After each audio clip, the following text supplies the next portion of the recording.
Hey everyone, I hope you all are having a good week so far. Congratulations on surviving the first week of our program. I think everyone has done really well this week, so I'm excited about that.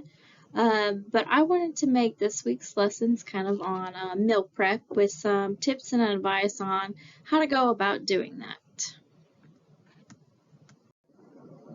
The what and why of meal prep. So meal prep is going to be the planning, preparing, and storing of meals for the future, and that can vary from 2 to 7 days and be meal specific. That can also be just a day in advance at a time. Whatever kind of works best for you. Maybe some of us are just wanting to prepare some healthy snacks for the week, or maybe sometimes we want to have all 3 meals ready to go and grab at our convenience. Meal prepping can really help set you up for success, especially for those of us on our weight loss journey. Um, it just allows you quick access to healthy, meals versus having to run out and get something that might be a little less healthier for us. It can also save a little bit of money, and then of course it saves time throughout the week as well. Okay, the where and when of meal prep. So of course we want to make sure that we have access to a clean and organized kitchen that we are able to do our cooking and prepping in. We also really want to make sure that we have all of our equipment ready to go. And that includes different Tupperware containers and things like that that we may need. We might need a few different sizes of things depending on the recipes we're making. Of course, just making sure that you have spices that you need, all your baking equipment like pans, sheets, and different things like that. And then other than that, it's really important to look ahead of your schedule and decide kind of, when you want to do all this. For me, I do like to do it on Sunday or Saturday just because I have a little bit more energy, not as much going on at that time, and it kind of helps push me through the week, if that makes sense. But it really is, up to everyone's unique schedule to sit down and figure out, do I want to do everything all at once, or do I kind of want to space my planning out the week before? So you really kind of got to sit down and start thinking of what works best in your schedule. Okay, so this side's pretty simple. It's just going to go into the how, which is probably the biggest portion of this presentation. We're going to go over some steps that kind of are the basis of meal prep steps, and then from there we'll kind of dive in a little bit deeper. All right, so my 6 basic steps to meal prep are going to be, of course, number 1 is to just choose a day of the week to get started. Like I said, my day is Sunday because that kind of just works best for my personal schedule, but it could be a totally different day and time for you all. Step 2 is to check your calendar on that day. So let's say, we're looking at Sunday and we want to look ahead of that week and we want to see if we have any special occasions coming up, whether or not that be something special at work going on, maybe you have a dinner date, or someone's birthday is coming up or something like that, or holidays even. It's important to kind of look ahead and see what you got on your schedule. That way you're not making too much meals, or you're kind of just thinking in advance or planning around that event.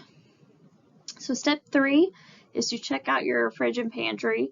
So the reason for this is that you just want to make sure that you're not buying extra ingredients that you already have on hand, or maybe you have something that's about to go bad that you want to utilize within your meal prep so it doesn't go to waste. Number 4, of course, is to decide on your meals. The big thing I have to say about this is to make sure that you are picking things that you're going to like. I made this mistake in the past where I'm like, I just want to eat super, super healthy, which we can all eat healthy and enjoy it, but there are certain things that people, that we may not like. So, always make sure you're going to enjoy it, because there's nothing worse than having to, eat 3 days of food that you don't like. So, get excited about trying out a new recipe, but just think ahead and make sure that it's something that you actually would like to eat. Number 5 is just kind of simple. It's just to go ahead and shop and kind of sort things out when you get home. And number 6, of course, is just go ahead and prepare your meals for the week or a day at a time, however you would like to do it. Okay, before we kept going, I just wanted to stop and share a cute little motivational quote with everyone. It's by Walt Disney, and it says, "The way to get started is to quit talking and begin doing." I thought this was cute, and I think with any journey in life, whether it be our weight loss journey or something different, picking up new habits or starting new things can be a little bit scary, or we can be hesitant to try new things.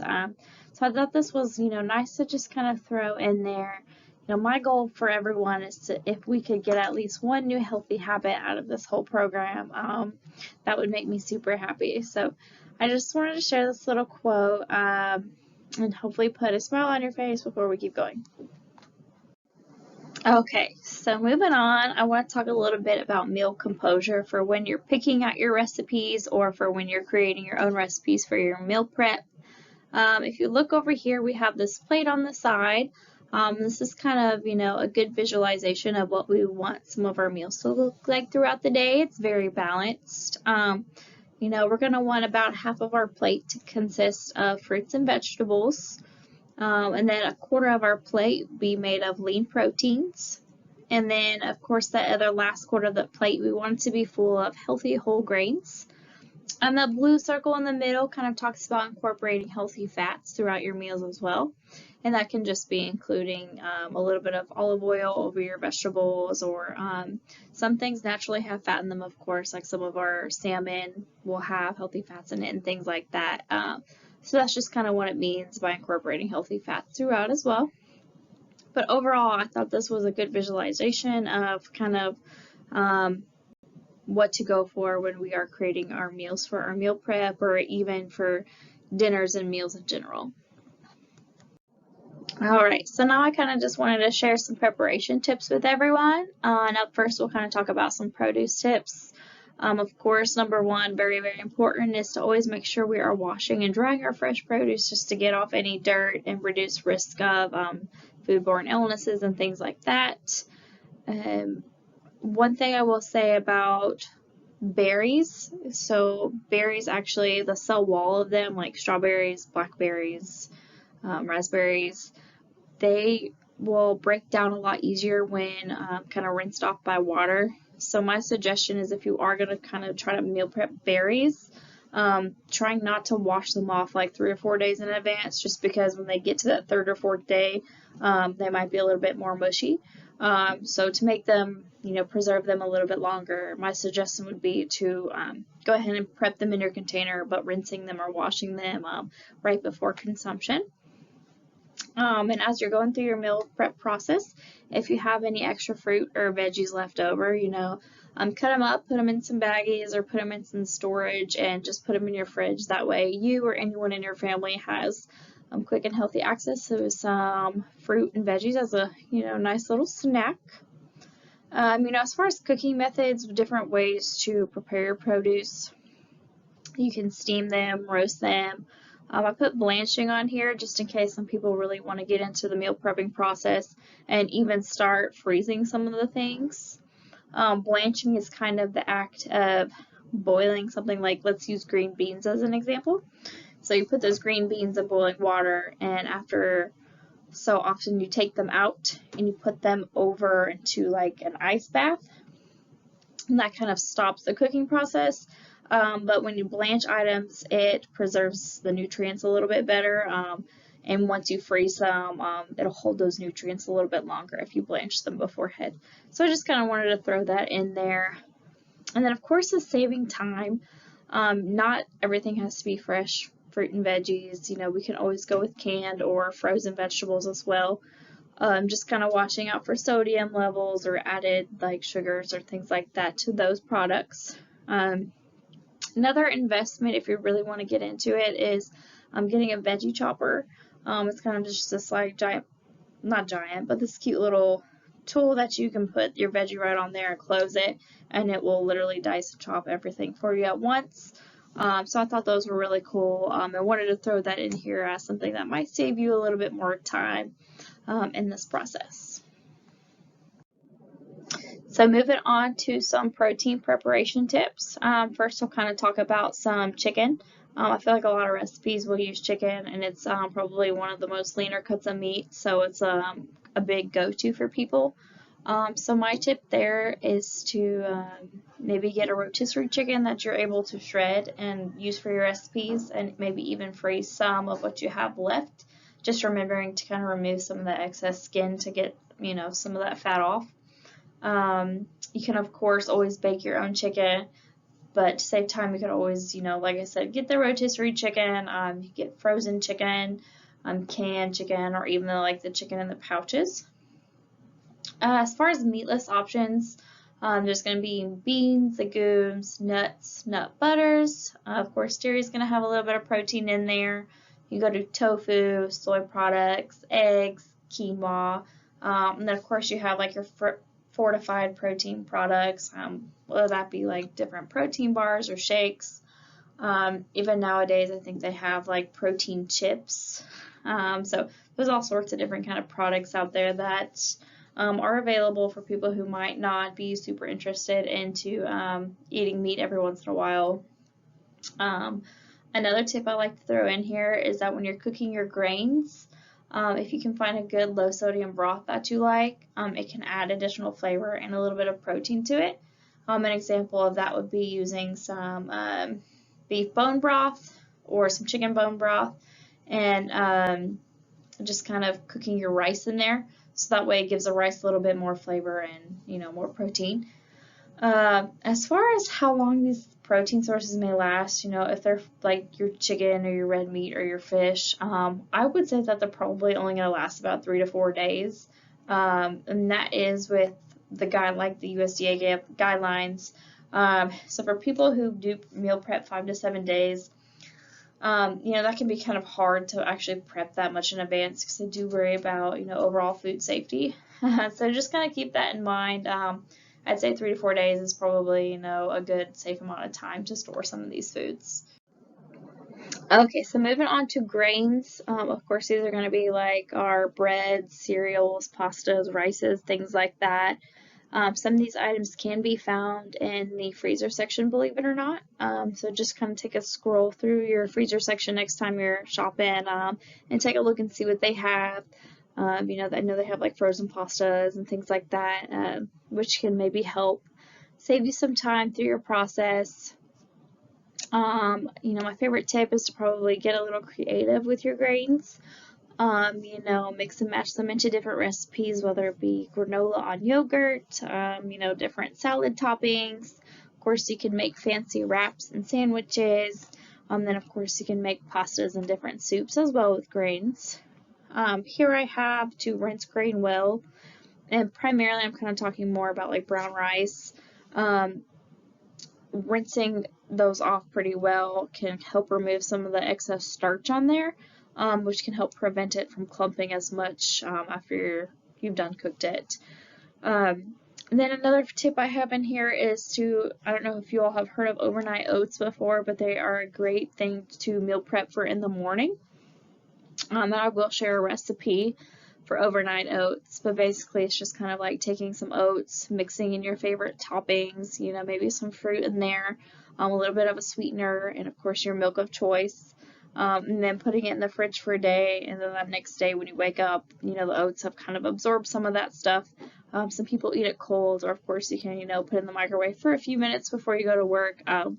But overnight oats are a great way to kind of get some grains in the morning as far as meal prep.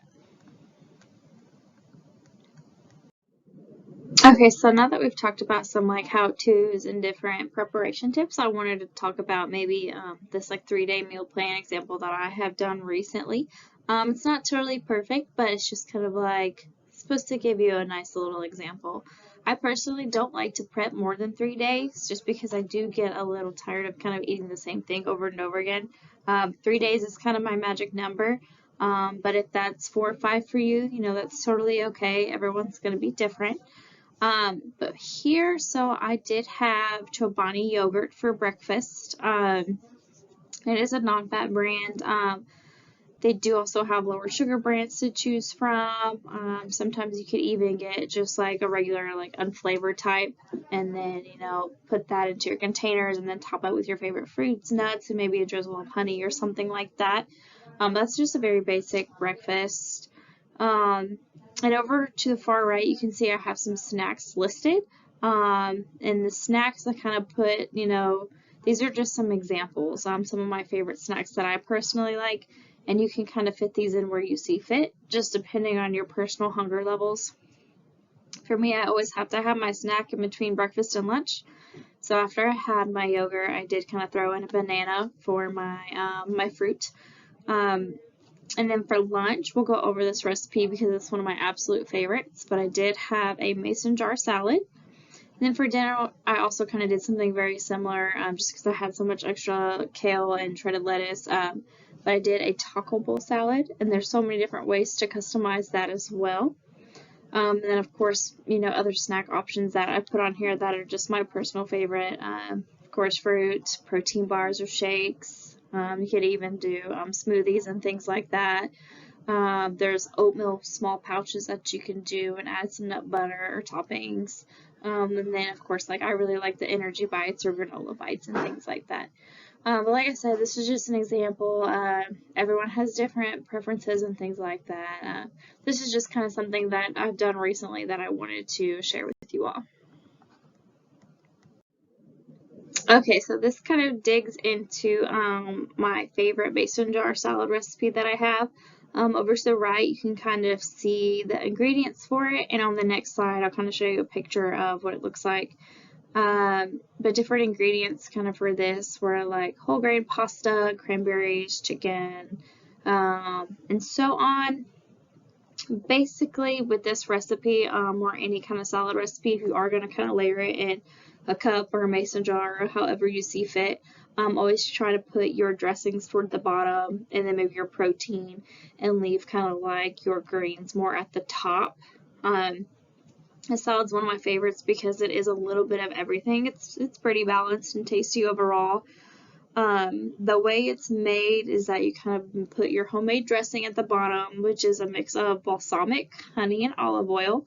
And I will share this recipe, so if you wanted to try it, you guys can. And then after that, you know, I put some shredded chicken on the next layer. Then I did a little bit of a whole grain pasta. Then I topped it with a bunch of kale. And then on top, it was just a little bit of feta, sunflower seeds, and some cranberries. And then, of course, when you get to work, you can shake it all up, and it makes a great salad. And it definitely is something that would be long-lasting. It does last for about 3 to 4 days in the fridge. But like I said, I will share this recipe through our emails and our Facebook page.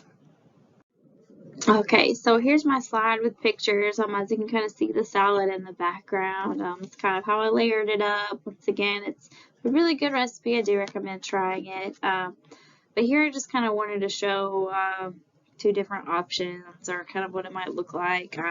You know, we have our yogurt for breakfast or banana for our snack, you know, our nice proportioned salad for lunch. And you might need a snack in between these meals. It just kind of depends, like I said, on your hunger levels. But for kind of my dinner, it's a little bit hard to see. I did do like a Kroger click list, which is kind of where you create a grocery list and just kind of go pick it up. They bring it out to your car. And it had some substitution. So for this taco bowl, I did kind of have to wing it a little bit.